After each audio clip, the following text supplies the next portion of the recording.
Welcome to Youth for Western Civilization.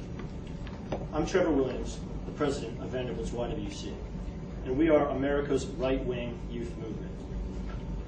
Our group is dedicated to defending Western culture and civilization from forces seeking to dismantle this precious entity. We will create institutions and join existing ones in order to reorient our country back to a Western way of life. Some of Western civilization's most valued principles are under direct attack. The First and Second Amendment are two examples that are under grave threat from leftist lunacy. Men such as Geert Wilders are banned from a whole country, England, for simply making a movie displaying the reality of Islamic hostility towards the West. The Democratic Party will soon attempt to pass laws that illegally circumvent one of the most important foundations of the West, the right to bear arms. An amendment that was meant to ensure that the government feared its populace, and not the other way around. In the coming weeks, Youth for Western Civilization will address these issues by showing Geert Wilders' movie, Fitna, and by attending the Knob Creek Machine Gun Show. We are hoping that interested parties will join us. But tonight, we are hosting a speaker on illegal immigration, mass immigration, and multiculturalism. Three things that YWC recognize as existential threats to the continuance of our liberties and way of life. No one is more qualified to speak on these issues than the woman we are hosting tonight, Babe Buchanan. Ms. Buchanan served as Treasurer of the United States during Ronald Reagan's 2 terms in office and has worked in top-level positions for various political campaigns, including those of her brother, Pat Buchanan, and also Tom Tancredo and Mitt Romney. Currently, Bae is an analyst for CNN and the president of the American Cause, an educational foundation dedicated to traditional American values. Bae Buchanan's political experience and dedication to her principles are unparalleled. Vanderbilt's Youth for Western Civilization chapter could not ask for a better individual to be our chapter's first speaker. And now to speak to us on the state of our nation, please welcome Bae Buchanan.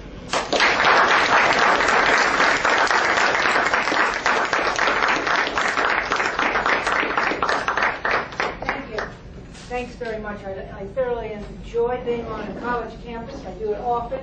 I want you to know that I welcome questions that you might have that are related to the topic or unrelated.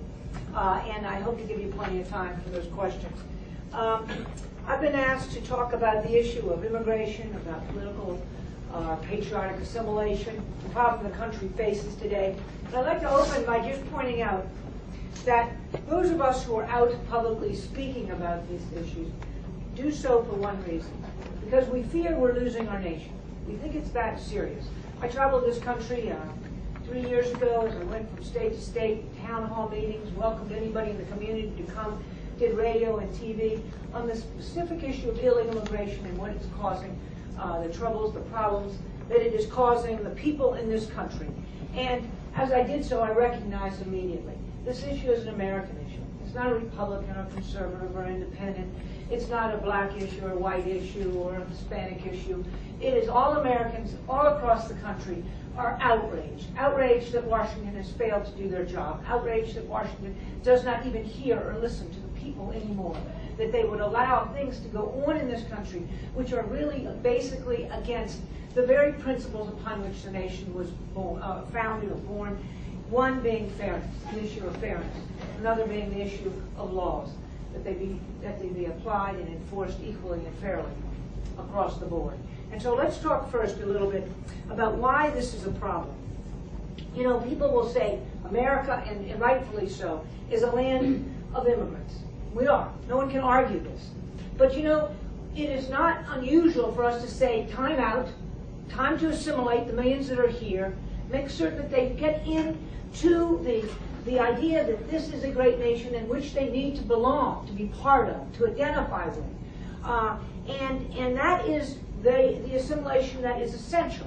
Immigration is good as long as it's a melting pot. And we've been a great nation because we've brought millions of people here, have come on their own and been welcomed, and then they've been put through the melting pot. And so they end up becoming as dedicated and committed Americans as anybody that might be born here.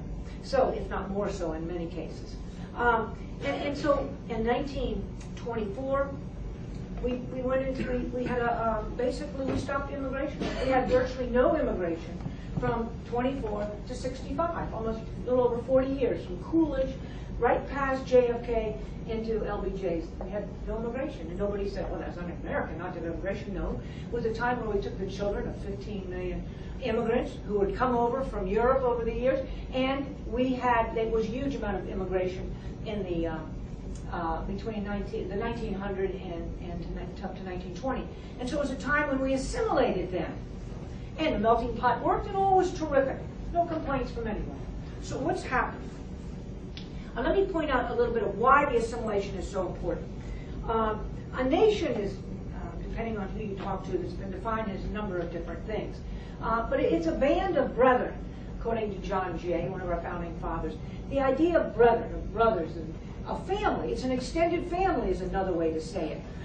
It is a body of people who are together, bounded by love of nation, by loyalty to it. And the way that occurs is that you have something in common, many things in common that bind you, that tie you.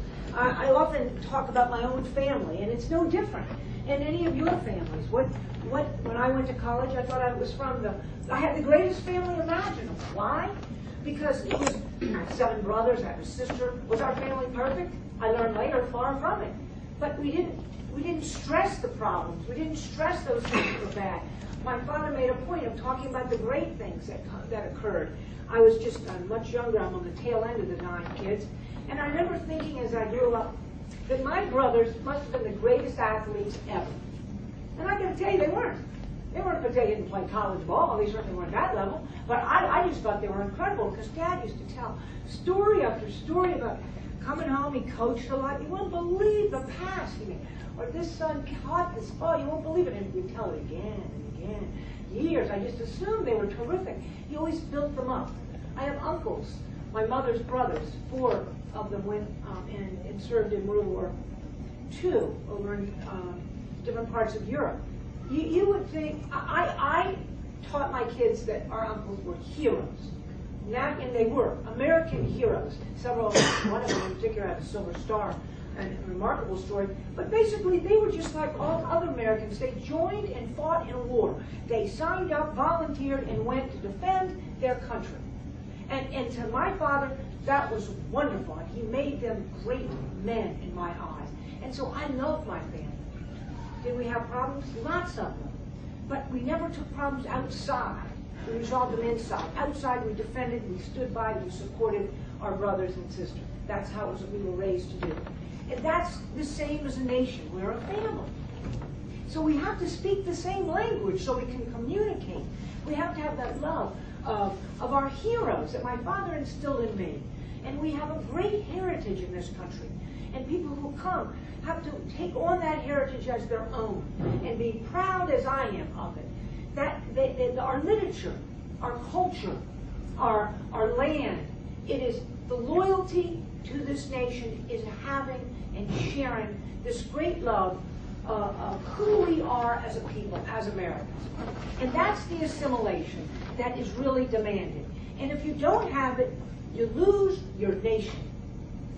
You lose the nation. This isn't, well, who cares? They won't, we just all do it a little bit different. No.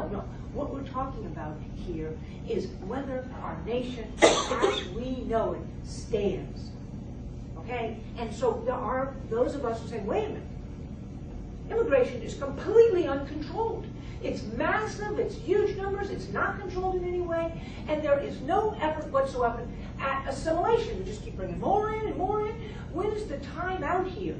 Time out to start making certain that those here really learn to appreciate and love what it is that makes us American.